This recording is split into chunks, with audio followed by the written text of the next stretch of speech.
Wong Jawa iku duwe tradisi sing jenenge sungkeman, Cak. Tapi lek menurutku, sungkeman iku ora mung pas nikahan tok. Sungkeman iku duduk mung sujud ning ngarepe wong tuwa pas mantenan. Maknane iku ngajeni nyuwun pangestu lan ngerti nek awake dhewe iki isih butuh restu.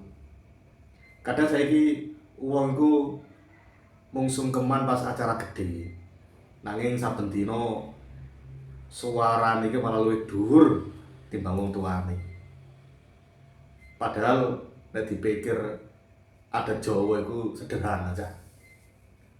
Ngomong alus, ngajeni sing luwih sepuh, ngerti posisi. Awak dhewe iki kadang sibuk golek validasi nang luar aja. Nanging lali karo pangestu nang omah. Menurutku ya, sungkeman paling penting iku duduk sing difoto pas mantenan. Nanging sing dilakoni saben dina iku lho.